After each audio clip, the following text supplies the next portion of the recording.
Okay, aloha. Welcome to lecture number 4. Today we are going to be discussing the second week of development, which involves the development and implantation of the blastocyst. Okay, just a quick refresher. You remember we had this mass of cells that was initially just a ball of cells, and then it developed a fluid-filled cavity called the blastocystic cavity. And once that occurred, this morula became a blastocyst. And within the blastocyst, we have our first differentiation of cells. We have the embryoblast cells right here, and we have the trophoblastic cells around the outside. And this guy's going to bump into the wall. Once he bumps into the wall, the cells that are in contact with the wall of the uterus begin to divide, form another layer of cells that all join into a syncytium, and this thing begins to burrow into the cell, okay, or into the endometrium. It begins to burrow into the endometrium, okay? So let me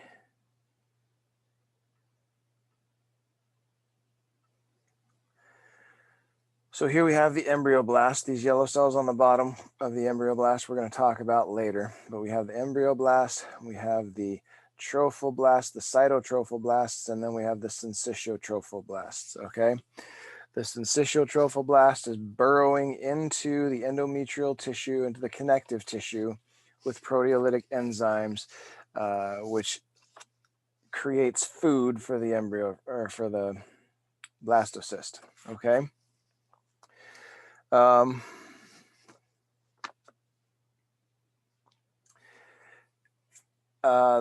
These cytotrophoblast cells are going to continue dividing and continue adding cells into the syncytium, making the syncytium bigger and bigger and bigger as this blastocyst burrows further and further and further into the endometrial tissue, okay? So as you can see, the syncytium is going to get a lot bigger. It's going to start running into things like endometrial glands, and it's going to start running into things like capillaries, which provide a much richer source of nutrients for the blastocyst rather than just the endometrial connective tissue. Okay. Something else to note, let's go back a slide. This syncytiotrophoblast, as soon as this differentiation happens, these guys right here are what secrete the hormone HCG that we talked about last time a little bit, right?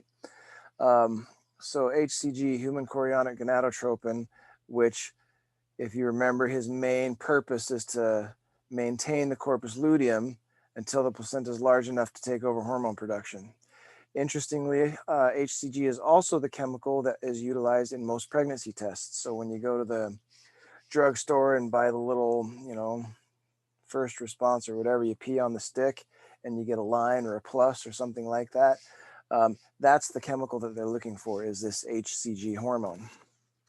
They're checking to see if this is present.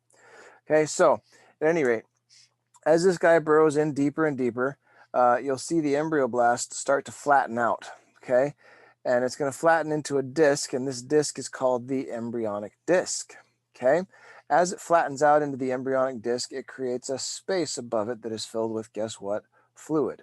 This space is called the amniotic cavity, okay? Now, the embryonic disc has on it two distinct layers of cells. It has the epiblast cells right here. It also has the hypoblast cells down here. Remember, I told you we were going to talk about these later, okay? So epiblast simply means the top layer of cells. Hypoblast means the underneath layer of cells, right? Now, cells from the epiblast are going to, divide and reproduce, and then they're going to start migrating up and around the top of this cavity. And this is going to form the amniotic membrane, okay?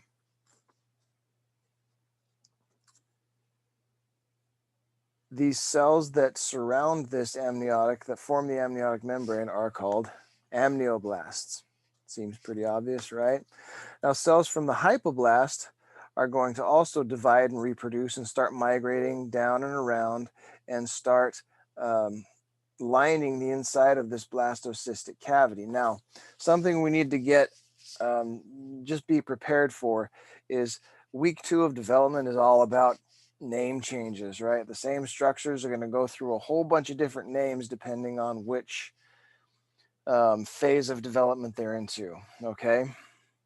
So anyway, we're going to have these hypoblast cells start to reproduce and line the inside of the blastocystic cavity. Once that happens, the blastocystic cavity is no longer called the blastocystic cavity. It is now called the exocoelomic cavity. This exocoelomic cavity is lined with the exocoelomic membrane, which is those same cells, those hypoblast cells that line the entire surface of the cavity, okay? So we have the epiblast cells and the hypoblast cells. We have the amniotic cavity surrounded by amnioblast cells. And then we have now what used to be the blastocystic cavity is now called the exocoelomic cavity. And it is surrounded by these hypoblast cells, which are now called the exocoelomic membrane. Okay? Now, while this is busy happening, these syncytiotrophoblasts are invading deeper and deeper and deeper into the endometrial tissue. And they're going to, like I said, they're going to find uterine glands and capillaries, which are going to provide more and more nutrients. And this is great. So all of this has happened by about day 8. Okay. Moving on. At this point, both the amnion and the exocoelomic cavity are going to get a little bit bigger and a little bit rounder. Now, when these guys get bigger and rounder, the exocoelomic cavity is going to change names again. Now it becomes the primary umbilical vesicle, right? Once it goes from whatever shape it was before to round, now it becomes the primary umbilical vesicle. This is also called the yolk sac, even though there's no yolk in it, but they still call it the yolk sac, okay? So the exocoelomic membrane then also changes name to be the endoderm of the umbilical vesicle, okay? So these cells are going to start to generate another layer of loose connective tissue in between themselves and the cytotrophoblasts, right? You can see that all around here. This loose connective tissue is called, let me make sure I get the name right.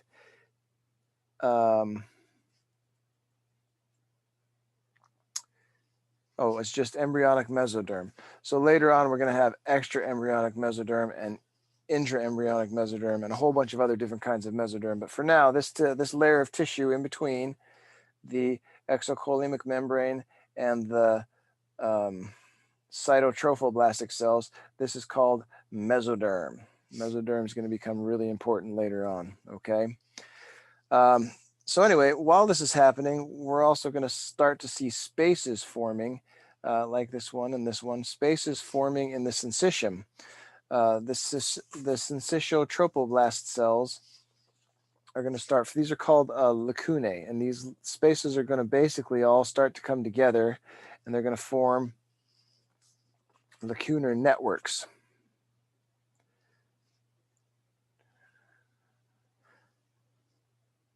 And this is going to serve to increase the surface area in the syncytiotropoblast, in the syncytium, in order to facilitate a greater amount of diffusion, right? To diffuse nutrients more efficiently. Okay, so blood and nutrients are going to start flowing into these things, right? As this thing breaks through a capillary, then the blood's going to start flowing into these lacunae, kind of like a spongy rock versus a non-porous rock, right? It just, there's a ton more surface area for absorption to happen in. Meanwhile, back at the ranch,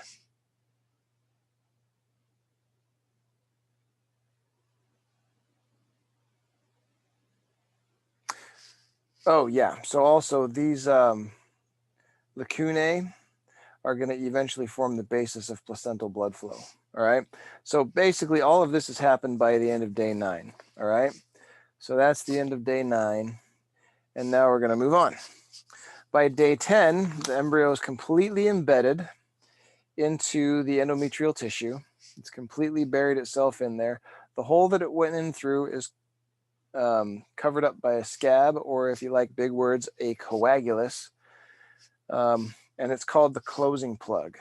Okay, the closing plug blocks the entrance. Okay, now the textbook doesn't really talk much about the decidual reaction up until this point, but it's been actually going on through the whole process of the embedding of the embryo into the endometrial tissue.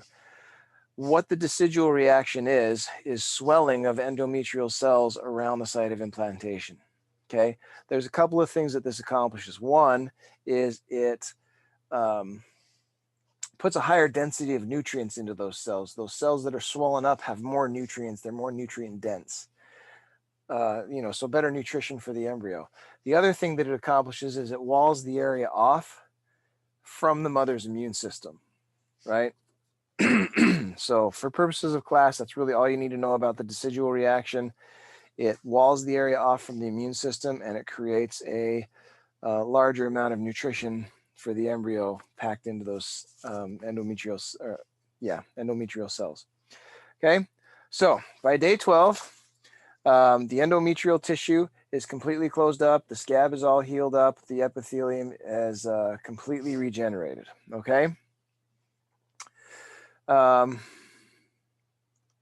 The lacunae have gotten bigger and coalesced together. And as they join together, they form, like I mentioned before, these things called lacunar networks. And lacunar networks they're eventually going to become the inner villus space of the placenta, but for now they're just serving to create more and more and more surface area because this thing is getting bigger and bigger and bigger, this embryo, and it's requiring more and more and more nutrition. All right. Now, between so the endometrial capillaries are also going to swell. So mom's capillaries are going to swell into these things called sinusoids, right? And it's just, a sinusoid is just a whole bunch of capillaries that kind of join together. And this is all about just more efficiently getting blood to this guy so that he can get all the to the embryo so that he can get all the nutritions that he needs. Okay. So the sinusoids flow. So mom's blood flows into the sinusoids, and then that flows into the lacunar network, and then all the waste material gets carried away by the endometrial veins as this blood flows back out of the lacunar networks. Okay.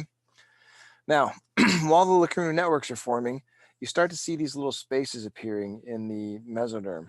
Okay. Remember this pink stuff, the mesoderm? You start to see these spaces forming. All right. So these spaces are called extraembryonic coelemic spaces. Okay. Now these guys are going to all join together. All these spaces are going to join together until you have one continuous cavity in between, right? So you've got the primary umbilical vesicle, right? But we're going to create another cavity around the outside of it. And then that cavity is going to get really big.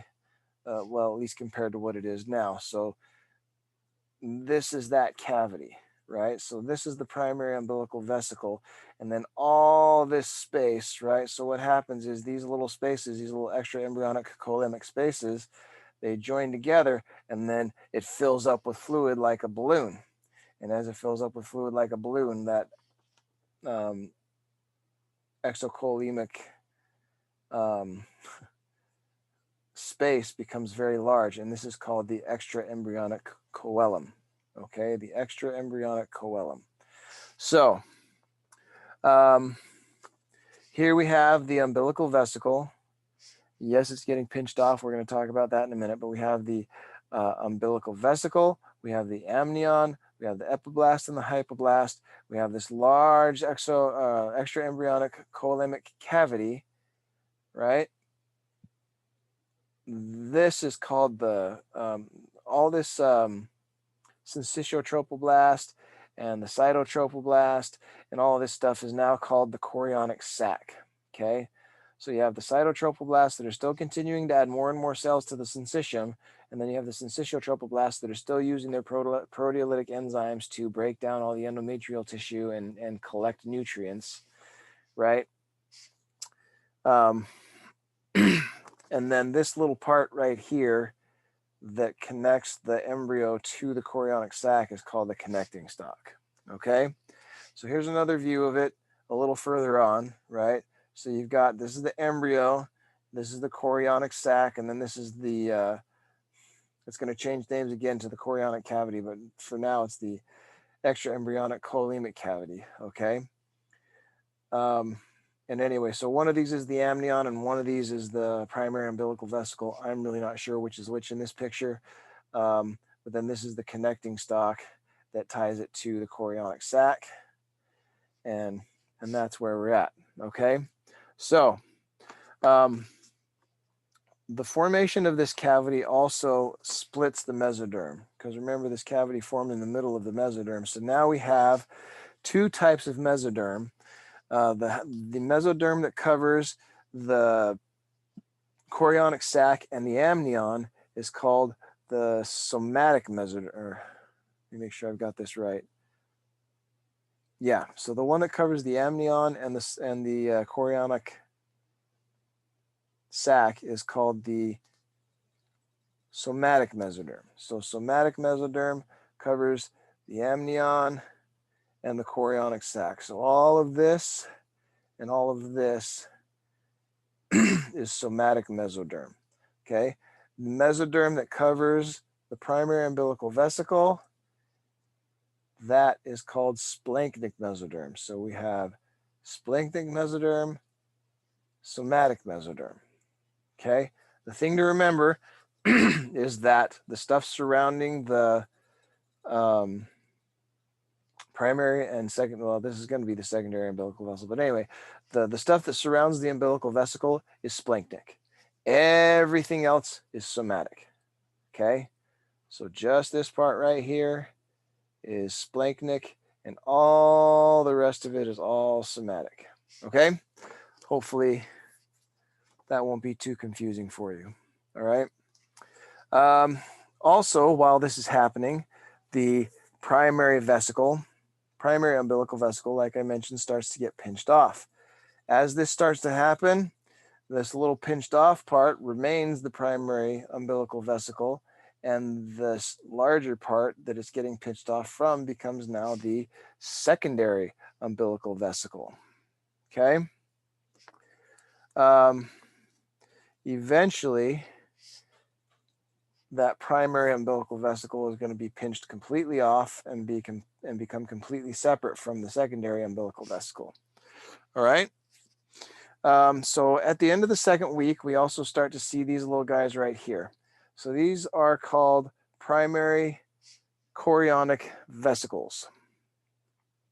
All right.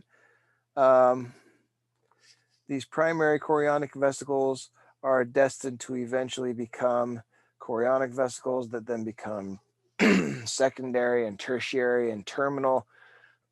So these are going to be the vesicles that are present in the space between the placenta and the uterus that are collecting all the nutrients. Yeah, so they're eventually going to become the chorionic villi of the placenta. So we're going to talk now, just because we have to stick it in there somewhere, and since this is kind of the completion of implantation, it seems like a good place to put it. We're going to talk about ectopic pregnancies, ectopic implantation. So unfortunately, things don't always go the way they're supposed to go. There's a lot of places that the egg can implant. Oops, go back. So normally the egg will implant somewhere in the fundus up here. If it doesn't implant in the fundus of the uterus, then usually it'll be along one of the walls somewhere close to the entrance of the fallopian tubes, right? However, these things can implant on the ovary. They can implant in the infundibulum. They can implant in the ampulla, they can anywhere along the fallopian tube. They can also escape those fimbria, and they can get out into the mesentery of the intestines and implant in your abdominal cavity. They can also implant on the outside of the uterus. They can also implant covering the cervix of the uterus. There's lots, because remember, this embryo at first, when it's implanting, I mean, it's really, really small. It's basically microscopic. And so it can fit into just about anything you can think of fitting it into. So like I said, normal circumstances, this thing will implant either in the fundus or somewhere up near the top of the uterus of the walls. But there's a lot of other places that it can implant. This is a medical emergency when this happens. This is a bad deal. If they don't catch it soon enough, you risk losing the mom. In basically every case that this happens, you lose the baby, and there's not really an option there, because if you don't terminate this, they have to be surgically removed, and if you don't surgically remove them, then it's going to kill the mother. So fortunately, it's pretty rare. It doesn't happen very often, but it's worth mentioning because it does happen. Okay, so that is going to be the end of lecture 4. I know that one was a beefy, long one, lots of information. Please don't worry. We're going to cover all the stuff that you really have to know when we do the quiz review if you show up to the Zoom session. Otherwise, feel free to watch this lecture as many times as you want to, review with the book. Like I said, we're covering basically the same information that's in the book. I'm just trying to put it out in a more understandable format because the book isn't a very easy read. That being said, there's also a couple of places where we're going to disagree with the book, and any place where I disagree with the book, what I say goes, because it's my class, not the author's class. But there aren't very many of those. For the most part, all the information that we're covering in the lectures is going to also be in the books. So definitely review and make sure you're prepared for the quizzes. And that's it for today. Aloha.